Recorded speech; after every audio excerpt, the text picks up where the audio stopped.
Mabel, we're ready if you'd like to go ahead. Well, okay, I'll start. Good morning, good afternoon, good night, everybody. I'm Mabel Bianco, the co-chair of the Mayor Group, another stakeholder coordination mechanism, and I'm very happy to be opening this meeting. And first of all, I want to thank our speakers and all of you attending, and we hope this is going to be a good opportunity to share and try to improve how we are really developing and having a better, meaningful participation. Because as you know, we are very preoccupied that in the last time, specifically last year, due to the pandemic of COVID-19, we saw a shrinking of the civic space, and in many countries, we recognize there were some authoritarian and ways in which the participation, specifically for some groups, were constrained and were limited.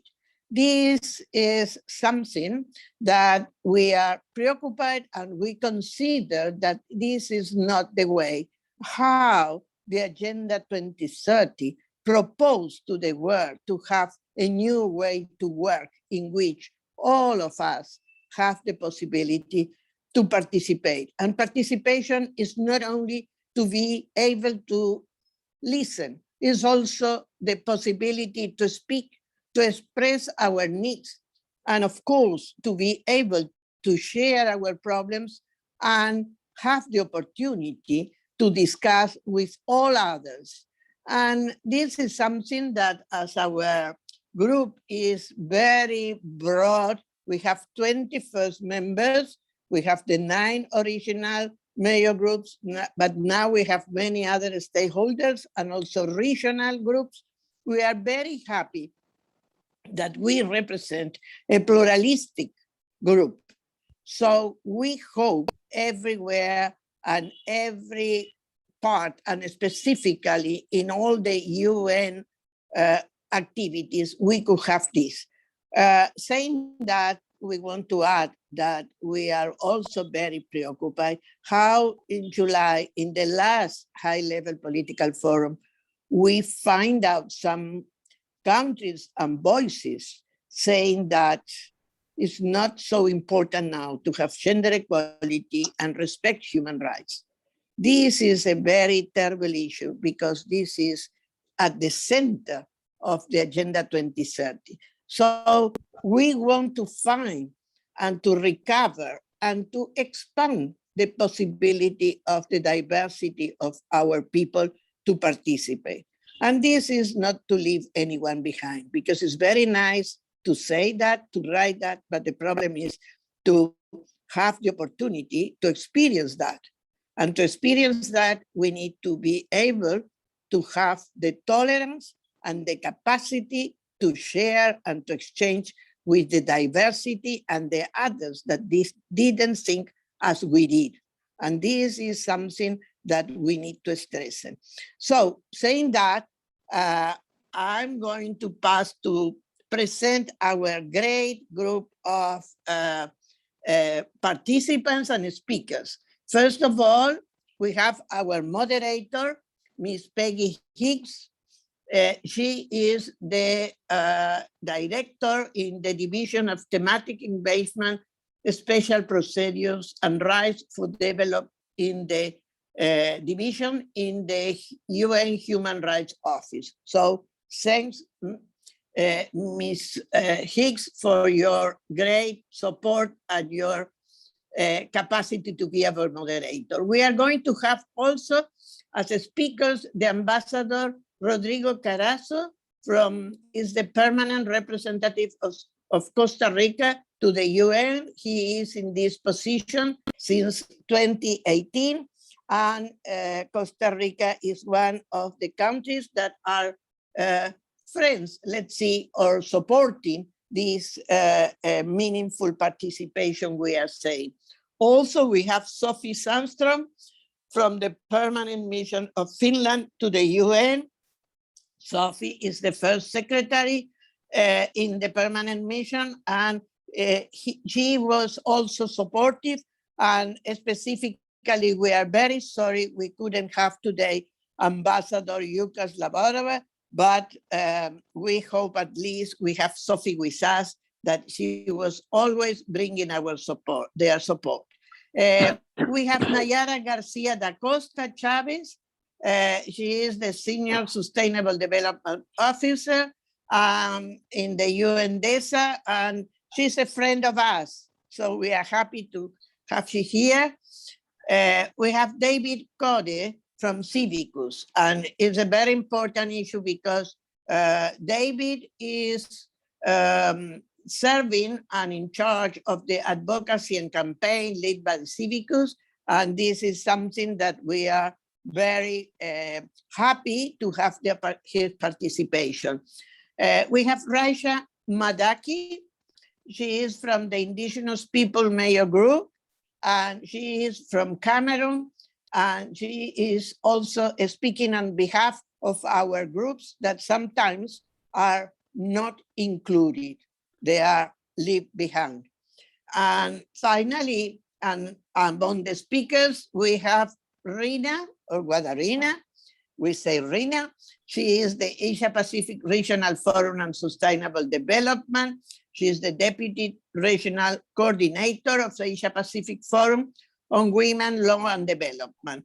And she is also part of the Women Mayor Group, and she is working as representative and co-chair in our multi-stakeholder coordination mechanism. So with this excellent group, I give the floor to Ms. Peggy Hicks, our moderator. Ms. Hicks, please. Thank you so much, Mabel, and it's wonderful to be with all of you today. As you know, this, as Mabel has stressed, this is a very timely moment for this conversation. The Secretary General's Common Agenda, the Call to Action for Human Rights, the UN Guiding Note on Protecting and Promoting Civic Space, all emphasize the vital importance of the right to participation, which is equal, safe, and inclusive for everyone who needs to be part of decision-making processes at both UN and national levels. I really want to stress that this isn't just a matter of principle, it's a matter of efficacy. Only when major groups and other stakeholders are included will our processes be fully informed by the range of expertise and experience essential for effective policymaking. We all know, of course, though, as has been stressed, the COVID-19 pandemic has had a strong impact on active participation and engagement by civil society. Of course, we have to first start by looking at the bright side. Virtual means have opened up the space at times for a broader range of participants, including those who aren't able for a variety of reasons to travel to New York or Geneva, for example. But at the same time, we really need to recognize, and I've seen it in the chat box already, that there are many reasons for us to be concerned about how this virtual and hybrid world has had an impact in civic space and participation. We've seen, for example, additional restrictions, including restrictions on physical access to UN venues when meetings are organized. We know as well, as has been stressed, that digital engagement is only available for those with digital access. And given that half the world's population is on the other side of the digital divide, with women and marginalized people being most likely to be excluded, that's a major concern as well. And in addition, we know that the digital space isn't always a safe space and often is not. When people are threatened or detained for exercising their voice online, it not only affects those people, but chills engagement by others and undermines our work as a whole. At the same time, we face some of the old obstacles, the pre-virtual world obstacles to deeper engagement. For example, the requirement to have ECOSOC accreditation to engage with most UN bodies reduces the potential of hearing some diverse voices.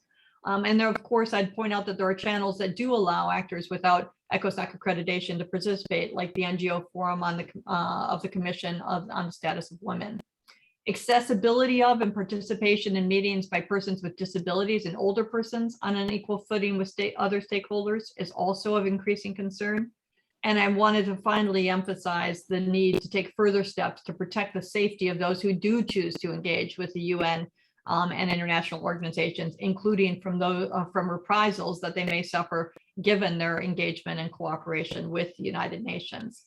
Moving forward, we know that as Secretary General's Common Agenda emphasizes that building trust depends on people's ability to be heard and to participate in the decisions that affect them. And that is why today's discussion is so important. So without further ado, I'd very much like to turn the floor to our first speaker, Ambassador Rodrigo Carrazza, the Permanent Representative of Costa Rica. Over to you, Ambassador. We want to know from you in particular, we know that Costa Rica has been one of the champions for supporting civil society engagement in UN processes along with Denmark and has co-led the Unmute initiative. Could you tell us a bit about that initiative and share your views on how member states could help move forward on some of the recommendations relating to increased, effective, meaningful, and inclusive civil society engagement with UN intergovernmental processes? Please, Ambassador, we'd like to hear your views.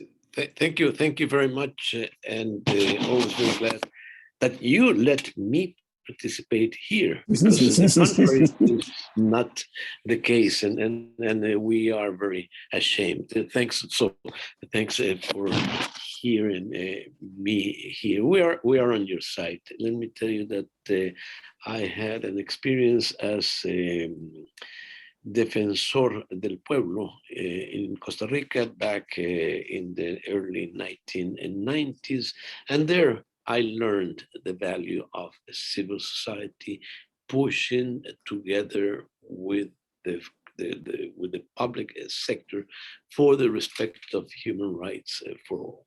So my lesson learned, the weight of all of that has moved me to be an active participant, unfortunately, on the other side of the fence, and that is for me very hard to cope with. I mean, seeing that that we, the people, are not inside but outside is I mean, it's just not only not fair, it's not conducive to good results. So perhaps, yes, let us not unmute. Let us keep striving. But perhaps our insistence, your insistence, the Secretary General's call in his common agenda, which I may quote, he said, quote, "What is most needed at this time is to go beyond a consultation and advocacy rule for civil society, and rather for all parts of the United Nations system directly to include civil society in their work across all pillars of activities. This is about a shift in mentality as well as in practice." He's right. He's right in saying this. He's right in writing this. But my task here today needs to be the task of saying that perhaps this is the piece that is most attacked by countries here in the US, in the UN. Sorry, it is the assertion of the Secretary General that is under great questions by state parties, claiming that by doing so, which is of course not what we from the civil society aspire for, it comes short of our aspirations of full integration, that this piece of this proclamation is the point of attack to the common agenda presented by the Secretary General. Countries believe that this is a deviation from a country, from state-centered organization, a limited approach, state-centered organization in which it is only only the formal representatives of the governments, the ones that should have a say or a vote or a participation. And yes, perhaps we should be content to keep the same situation as we had before, that we don't have now, to be seated there in the back, way in the back, and be allotted 2.5 minutes among 10 organizations to express our positions of civil society. So yes, let us not be unmuted by the situation. Let us know that the times ahead will be rough. May I say, the common agenda has brought a big consultations, we call them like that here at the UN, in trying to find what it means, what it leads to, and it is the object of several meetings of the General Assembly so far, to understand what are the steps for the implementation. But I must warn you today that we need to pull it together, as we have mentioned, Costa Rica and Denmark joining a coalition of several countries pushing for the presence of civil societies in all levels would be a U side, and let's pull together, let's march together. And sorry to deviate a bit from the script, but I think that this urgent call was needed. Thank you very much. Thank you very much, Ambassador. And your personal reflections and commitment, I think, are very inspiring to all of us. So glad to deviate in that way. Next, we'd like to turn to Sofie Sandström, who's with the Permanent Mission of Finland, as was mentioned. Sofie, Finland's been a very strong supporter of civil society and other stakeholders' engagement, especially in UN Sustainable Development processes, but also in other fora as well, and has different ways of ensuring Finnish civil society has access to UN space. Now that Finland's one of the vice presidents of ECOSOC, how will the ECOSOC Bureau through Finland's actions support effective, meaningful, and inclusive participation of civil society in ECOSOC-related processes? Thanks for your thoughts, Sofie, please. Thank you very much, and thank you for having me on this panel. It's an honor to speak after the distinguished ambassador from Costa Rica, I would like to start by presenting apologies on behalf of Ambassador Sallovara. He would very much have liked to be here today, but unfortunately, due to other commitments, he wasn't able to join this panel. This is a very important topic, and I'm very glad that we're having this conversation today. I've been following some of the discussions on the chat already, and there's some really interesting issues that are coming up. I would just first like to emphasize that the right to participate in UN processes for civil society is enshrined in the UN Charter. So it's important that we remember that when we approach this issue, that it isn't some idea presented by a member state. It is something that's written into Article 71 of the UN Charter, and we as member states need to, of course, make sure that what we do in the UN honors the provisions of the Charter. So in that regard, we will make sure that we keep this issue on the foremost agenda of the ECOSOC Bureau throughout our membership. One of the issues that we are looking specifically at is how the organization of hybrid meetings honors this participation rights of civil society, and are done in such a way as to enable the most efficient possible interaction and participation for civil society. And in that regard, I think we're looking specifically at some key upcoming events in the sort of ECOSOC agenda. CSW next year will be a milestone. It's a very important event. It's important to already start looking at the modalities for that. Of course, it's very difficult to be able to predict the pandemic situation in March next year.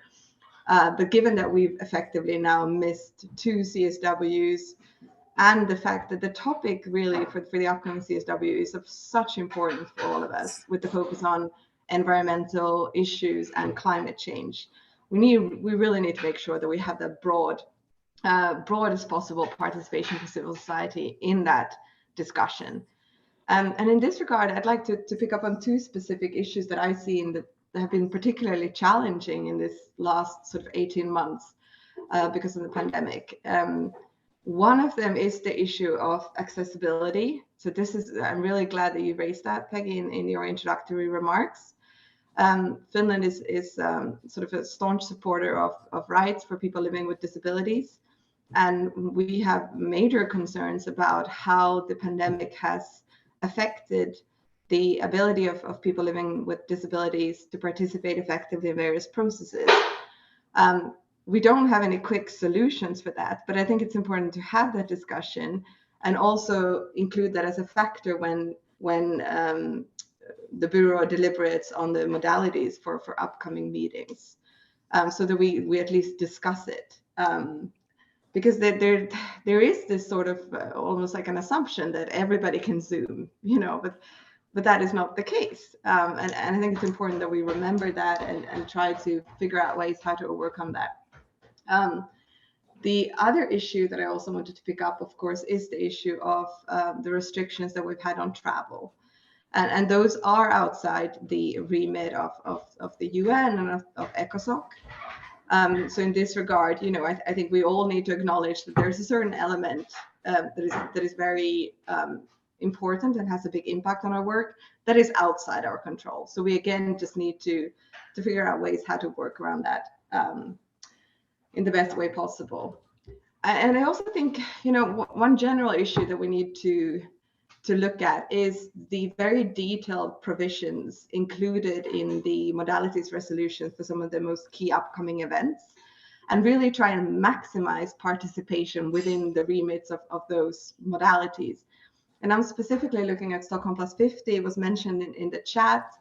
It is a very important event next year in the summer. We already know it will be a hybrid format. So Sweden, the host country, aims to have avenues for virtual participation, but hopefully also many people will be able to come to Stockholm for that meeting.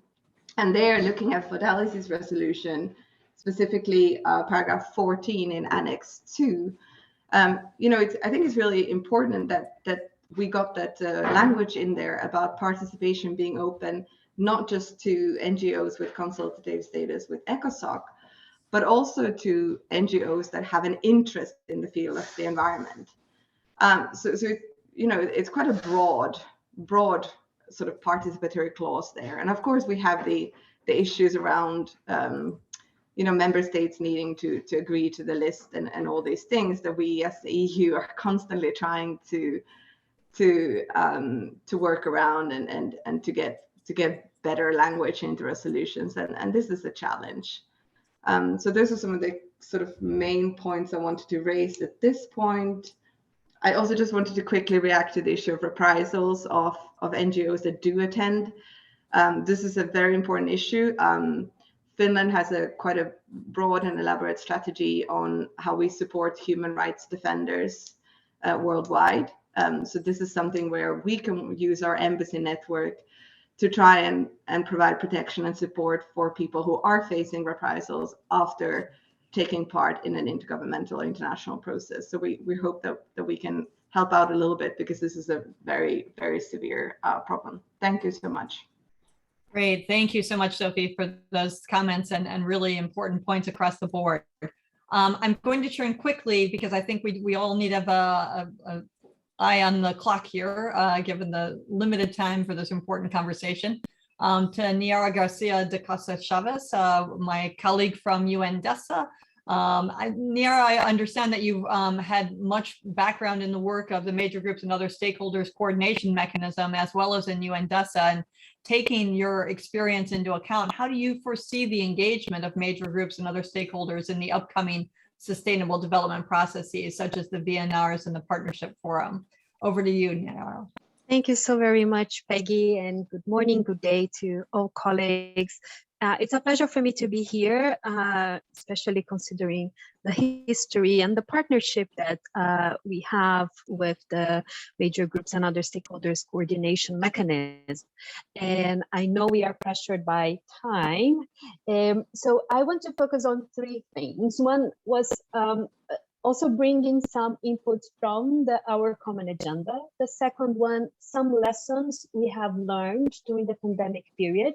And I need to say, I'm operating at a global level, supporting participation at global spaces. So this is the perspective I'll be bringing.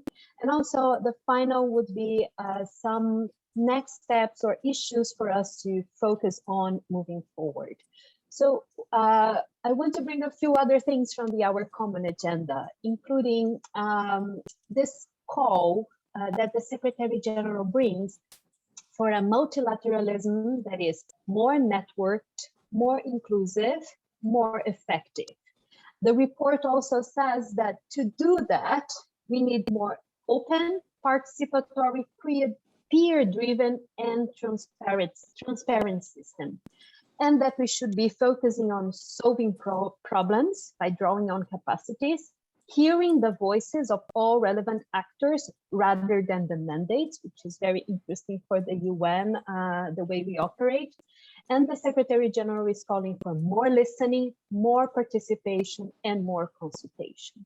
So what have we learned during this pandemic period? I would say that those of us engaging stakeholders or focusing on opening space for stakeholders or sharing information with stakeholders, we were better prepared to move to the online than I would say member states and even my colleagues at the UN, because we were already doing that. Those of us that engaged in the post-2015, we were already on WebEx. I recall, and we already knew how to mute everyone before others were learning how to do it. And there were systems in place for coordination, including, for instance, the major groups and other stakeholders coordination mechanism and a steering group. And I'm really thankful for them for always supporting and following up on our requests for engagement.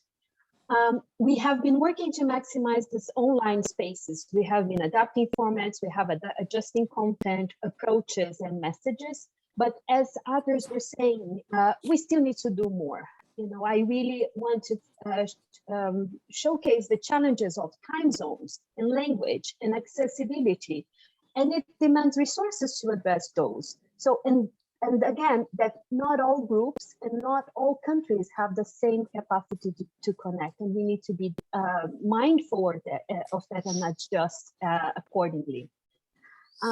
I want to call your attention that online engagement needs preparation. And sometimes I have the feeling that because something is done online, people think that it's okay. Just give me one name. And it's not like that. We need time, we need consultation, we need resources, we need testing. The troubleshooting for an online event is more challenging. And this has happened to us, that you had, very good resourceful speakers that had a challenge at the last minute and their voice couldn't be heard. We need plan Bs, we need plan Cs, and this cannot be underestimated. I have to say, from the VNRs, I have been reading them, 2020, 2021. In 2020, we saw a little bit of a frustration from member states that they had plans of engagement and some of those plans couldn't be implemented. In 2021, if you read the VNRs, they will be talking a lot about online engagement. Some countries would say that they were able to mobilize more stakeholders, to bring more voices, to compile more inputs, to go beyond capitals. I'm not talking about the quality of those engagements, I'm just saying how they are reporting.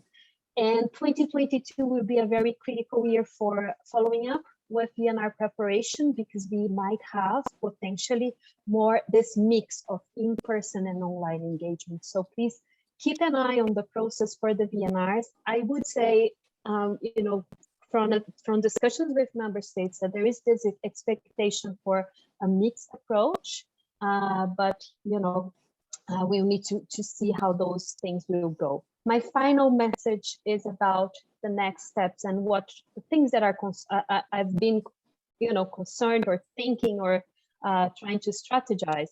We need to have this revival of in-person participation. The online has been covering the ground, has been providing a lot of support, but it's not enough. And we need to guarantee that once the in-person space is open at the UN, that it is open for everyone and for the stakeholders as well. And this is something that the major groups and other stakeholders, coordination mechanism and other networks need to support and work with us. This is what will lead to this more network multilateralism. I think it's time for us to start focusing more on the quality of the engagement, this more effective multilateralism. We do have a framework that we developed with UNDP and with the support of several experts from stakeholders, several of them in this call. I would say that we can mobilize new spaces. I want to call your attention to the new partnership forum. This is a new engagement space. We are starting to set it up, and it's there is a strong call from member states to bring all stakeholders on board. And also for your radar, there are two conferences coming up: the Ocean Conference in June in Lisbon, and the Water Conference in 2023 in March. They will also be in New York, the Water Conference. Those will be other two conferences that we should watch to see how this hybrid online process and in-person will work. And finally, echoing Sofie, please keep an eye on the modalities resolutions, how they are framed from now on, because the more space we have in the modalities, the more creative we can be in setting up the participation or facilitating participation. Thank you so much.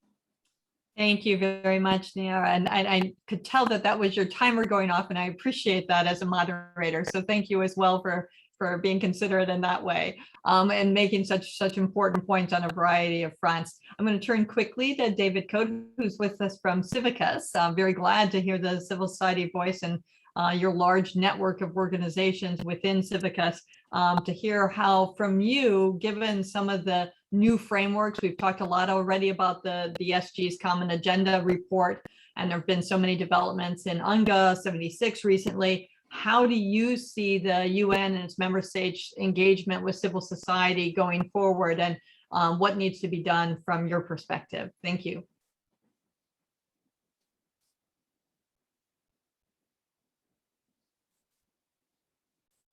Hoping David's there.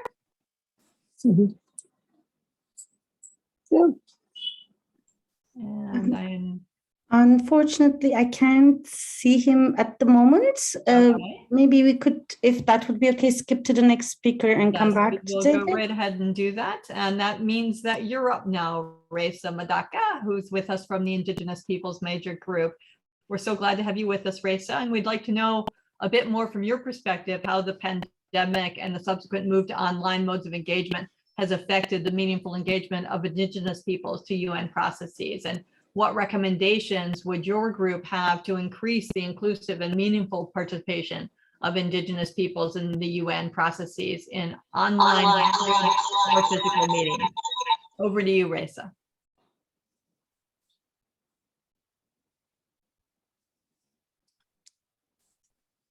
I see you there. There we go. Good afternoon. Good morning to everyone.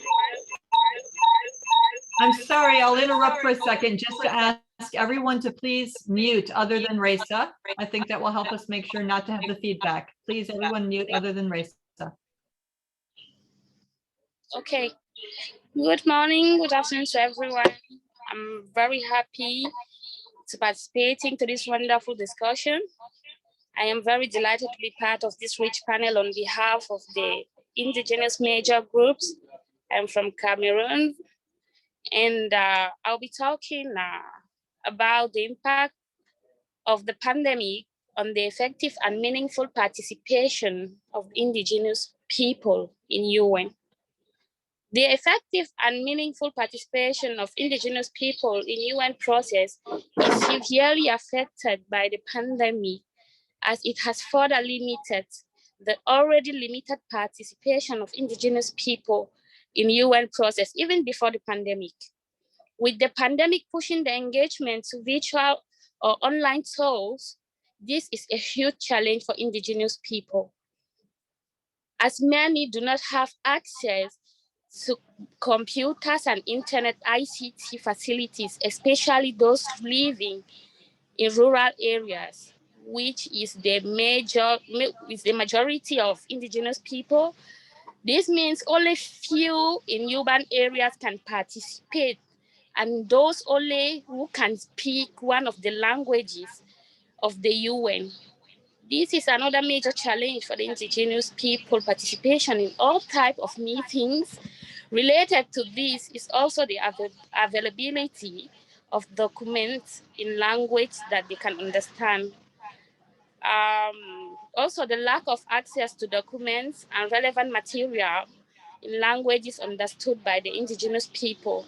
It also affects their level and understanding of the substance and procedural consent, and hereby their level meaningful participation. So, to ensure the effective and meaningful participation of indigenous people in UN, indigenous people major group would like to make the following recommendations. We would like to have the assistance for indigenous people leaders representatives to have access to stable ICT facilities. This means providing travel, foods, accommodations, and related support for indigenous people leaders to be in facilities with stable ICTs. In case the participant cannot understand the language, we need to support the interpretation and translation of documents. It should be provided to them. This also means support should be provided for the proper orientation, briefing, and preparation of participants, which is what the indigenous people major group is doing. But the indigenous people major group also need financial support to do this. Also, for physical meeting, logistic, and financial support is very, very much needed in relation to registration, travel requirement, e-visa tickets, accommodation, and others. Support is also needed in terms of providing proper orientation, briefing, as I said before, access to documents, relevant materials, support for coordination, consultation meetings, to gather inputs from others and appropriate interpretation and translation services. And more important, having the space to participate in meetings. For example, in the HRPF, importantly having the space.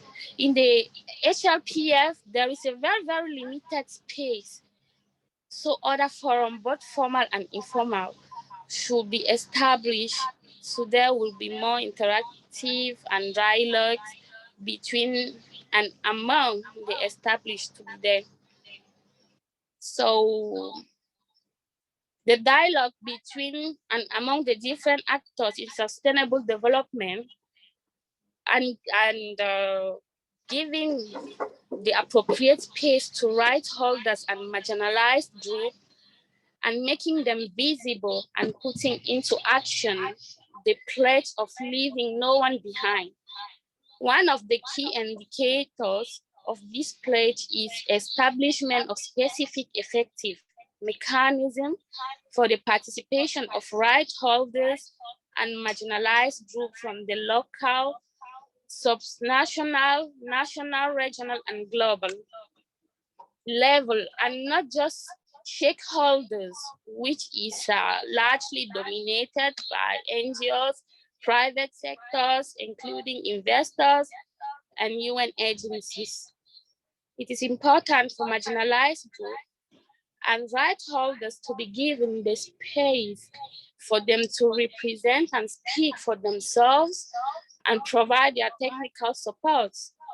for their meaningful participation, such as interpretation services, accompaniment for logistic and technical support, and financial support to enable their participation. That's what I was trying to say. Thank you. Thank you so much. Raisa, it's wonderful to hear from you, and thank you so much for joining us and giving those important perspectives, despite the many obstacles that you mentioned so eloquently that Indigenous people face in these conversations. So it's very good to hear from you.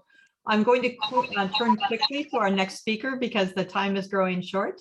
Rodrigo is with us from the Asia Pacific Regional Civil Society Engagement Mechanism. We'd love to hear, Rodrigo, from you about exciting engagement possibilities with UN SCAP Regional Sustainable Development Forum in close cooperation with your organization. Could you please share with us some of the examples of what we can think of seeing and implementing also at the global level, and what we can learn from the regions such as yours? Over to you, Rodrigo. Thank you so much, Peggy, and I'm really honored to actually speak after Raisa. Really agree with what Raisa said beforehand about maximizing participations and also for the local communities, and I think that is very important.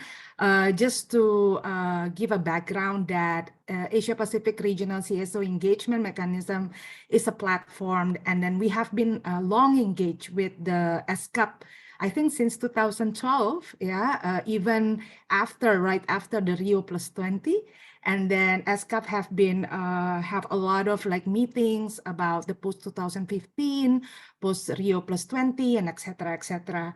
So, well, just to cut things short, not so new actually, this initiative, but still a good practice in Asia and the Pacific. For us, for instance, in how we actually ensure that the local grassroots and local communities able to engage with the SDG processes is how we make it closer to home, right? So aside from the regional, the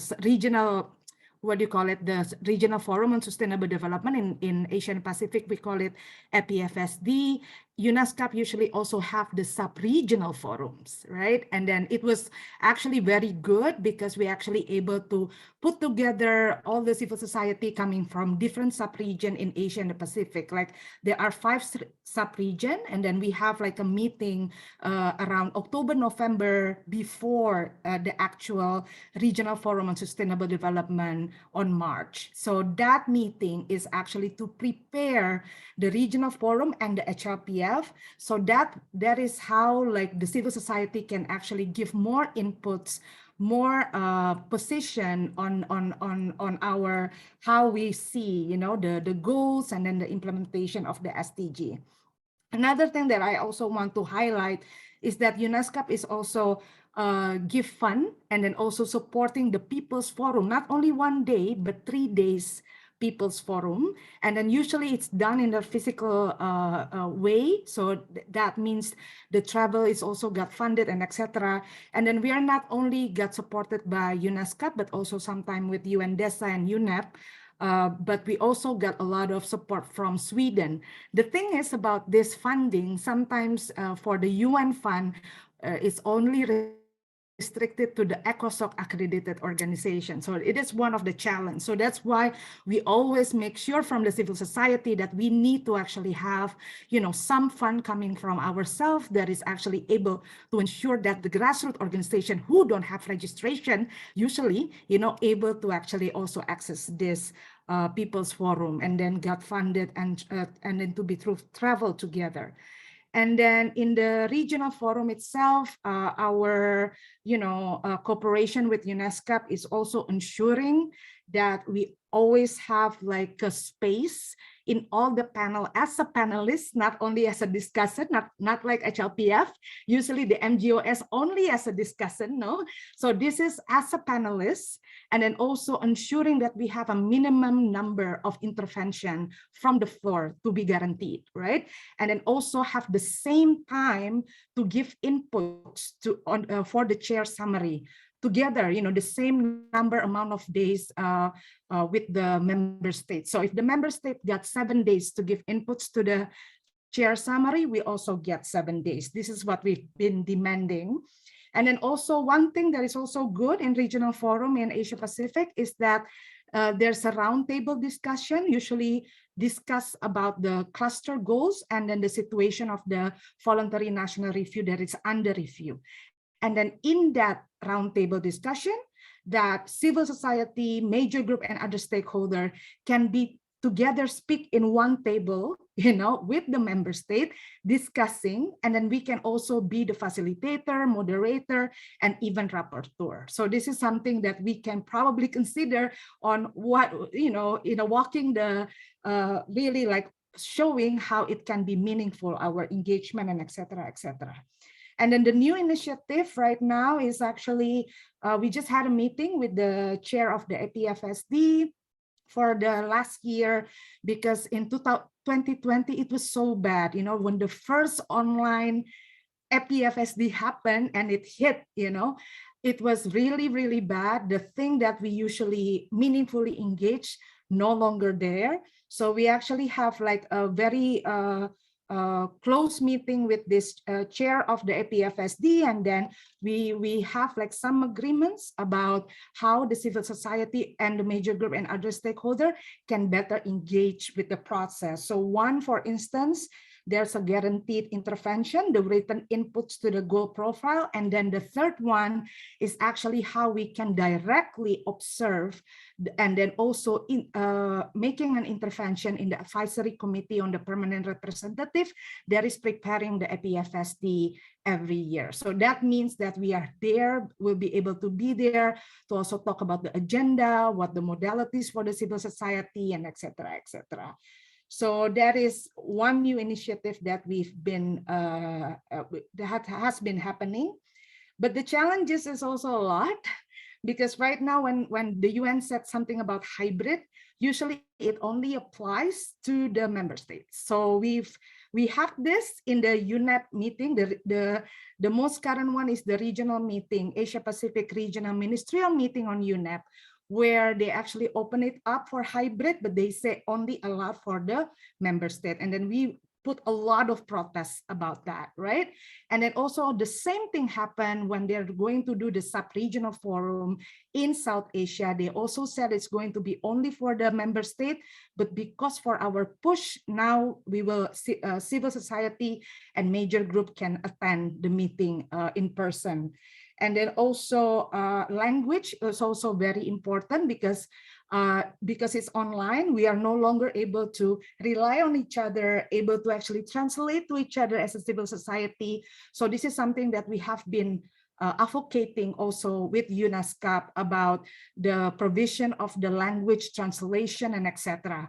It's possible for the People's Forum, but until now, the UN refused to actually have it inside the UN forum itself, like APFSD and HLPF, with the reason that they only allowed the UN formal language, right? So this is something that we need to consider, and then probably pushing more.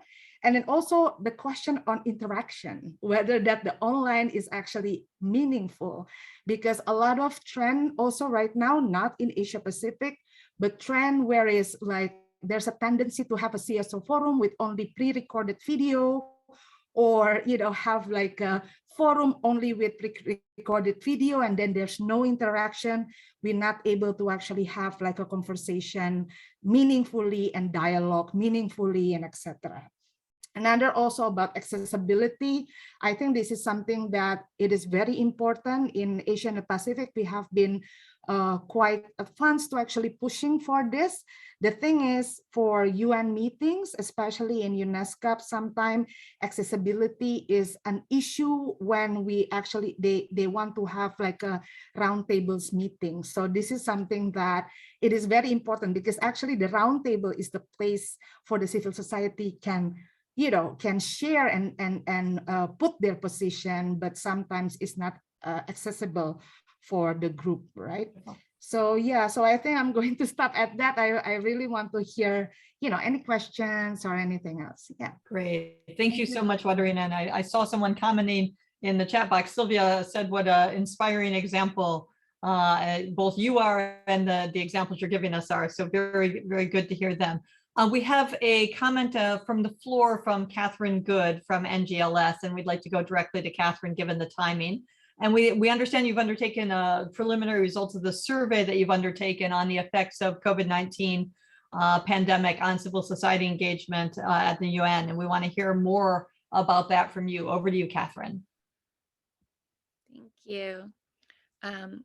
So just for those of you who don't know, NGLS was moved by the Secretary General in 2018 to the Department of Global Communications. And for me, that's really an exciting opportunity to think about civil society participation as a communications mechanism, right? So we see it as not just us pushing information out, but also gathering back information from civil society. So at the start of the pandemic, we recognized right away that civil society was actually the first people on the ground responding to the pandemic. So we put out a call for stories and asked different partners to share with us what they were doing in response. And we had really good interventions from civil society that we shared on our website. And if you're not already following us, it's un.org/civil society online and at UNNGLS on Twitter. We also started talking to people within the system, and Nayara, among others, joined a meeting that we had in September of 2020 to ask our partners, the civil society focal points across all the agencies and the Secretariat, what is working for civil society engagement? And the survey that we launched this September is a follow-up on that. We want to know what civil society is saying about what's working and what's not working. We had truly the best response that we've ever had for a survey, which was just over 1,000 responses, with thanks to our colleagues in DESA and across the system. We were able to push out on all of our social media and in our newsletter and through other partners this request for information, and people really responded. So I'll just run you through some of the data. Everyone has already said all of the things that we are finding. It's not a surprise, but it's nice to have the validation from civil society so that we can turn to the next step of, and so what, right? So I will say, we always get a nice bell curve. I can't take any credit for it, but we have about 200 youth respondents, 200 over the age of 65, and then another 700 responses in that 35 to 65 age range. We have 50-50 response in terms of how people identify in terms of gender, and a pretty good regional distribution. We have 124 countries indicated in the response rate, but I will say that half of our responses come from 5 member states. So we definitely need help in reaching other regions. Opportunities for civil society participation. Did you feel that they increased or decreased during the pandemic? And 2/3 of our respondents said that that they saw the opportunities for participation in high-level meetings and events decrease, and 1/3 said they either increased or stayed the same. This is interesting to us because almost 300 people said that they actually felt that the opportunities increased. Now, we all know that we feel that they've decreased, but when we ask people in terms of your organization, did the participation increase or decrease? We saw a shift, and individuals said more commonly that they or their organization participated more than they had prior to the pandemic. So we need to tease through some of those responses and understand who was that, where were they, how did that happen, and understand. It's Peggy. Can I just interject? I'm really sorry, but we've run over time a bit. So I see that we put the link to some of this information into the chat, I believe. But if you could just sort of summarize quickly the conclusions now, because we'll have to go to close. I'm very sorry to cut you. No, it's fine. I totally understand. I think that the conclusions are we need to look further at the data and splice it, and then go back to the Office of the President of the General Assembly, we are putting out a call at the end of this week for a civil society town hall with the 76th PGA. So please look for that. Please submit your questions and submit your opportunity for sharing your spotlight stories. And we will come back in December with a further slicing of the information and a report on it. Thanks. Great. I'm sure there's a lot of detail there we've missed, and apologies for not having more time to go through it. We did ask people though for questions, and we got a number of good questions. So I'm going to summarize them quickly, and then I'm going to go back to each of our speakers, and you're each going to only have 1 minute. So think very concisely about what you want to add in that 1 minute, please. So we had a question about engagement of older women within the CSW process in particular, but I'm sure the question is also more intersectionality, that, you know, we need to look across groups such as gender, but then also specific people within gender that are affected, and older women in particular here. That was followed by a question about how to make sure that we engage children and youth in processes. And so comments on that would be helpful. There was a question relating to the differing experiences with UN buildings, noting that the UN building in New York is less accessible than in Geneva, and how can we sort of make it so that the best practices happen across the buildings. And then finally, a question really looking at how we get better participation in situations where people are coming from places where there is an unstable political situation or conflict, and how can we help to make sure they are included. So perhaps our participants, our speakers, can pick up at least one of those questions in their 1 minute. That would be really wonderful. I believe Ambassador Carazo has had to leave us, but Daniel from the Costa Rican mission is with us and may want to take up that 1 minute. Daniel, are you there? I don't hear from people quickly. I'm going to skip ahead because we're already at 4 o'clock. Maybe over to you, Sofie, and then we can always come back to Costa Rica if possible. Sofie Sandström, do you have some concluding comments? Thank you very much, and I will try and be brief. I think my concluding comments is, you know, that the issue on older persons' participation and children and youth participation, the very specific needs that you need to address to enable those groups to participate, is something that is perhaps almost best addressed at the member state level in the participatory processes, and where we as Finland and other like-minded member states can work nationally to establish best practice that we can then share with other member states, just to figure out how that's best done.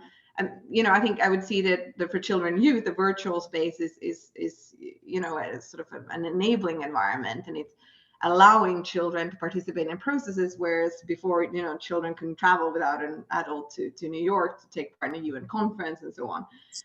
Whereas for older women, that's been more challenging, and I think that we need to look specifically at how to work with organizations where older persons are active and involve those organizations in CSW, so that we can really in the national participatory process, which for Finland is very extensive and is already actually starting now, so that we get organizations and persons involved in an early stage, to ensure that even if people aren't able to travel to New York, they can still feed in at the national level in the preparation to CSW. And just very briefly on this issue about the difference between Geneva and New York, and sort of harmonizing the use of the UN buildings and accessibility. In terms of access restrictions related to COVID, I would just like to note that from a purely, you know, sort of legal perspective almost, that there was 2 different host countries with 2 different host country rules when it comes to COVID. So while we should work at harmonizing that, you know, in the specific COVID context, we do need to acknowledge the fact that there is a space that national governments have for regulating with regards to COVID. Thank you very much. Thanks, Sofie. And coming to you from Geneva, I can share that conclusion that the experience here has unfortunately been different than that in New York, which has had such a big impact. I'm going to turn now to Niara. Can you give us your concluding comments, please? Thank you so much. This has been very, you know, enlightening, and I followed the chat. Very interesting inputs as well. Thanks for us to consider including trying to learn more about the practices in other UN venues as well.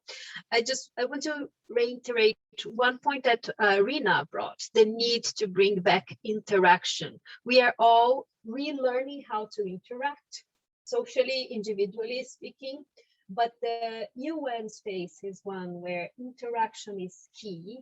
And this is something we will need to learn. We will need to do, to learn again, to build again, and to bring back that space that we had and make it even better. So I think it's a job for all of us around here, and we need to be working together with ideas and keeping the pulse of this process. Thank you. Thank you so much. A really important point there. And over to Rica. Rica, are you able to join us again for some concluding quick remarks? Okay.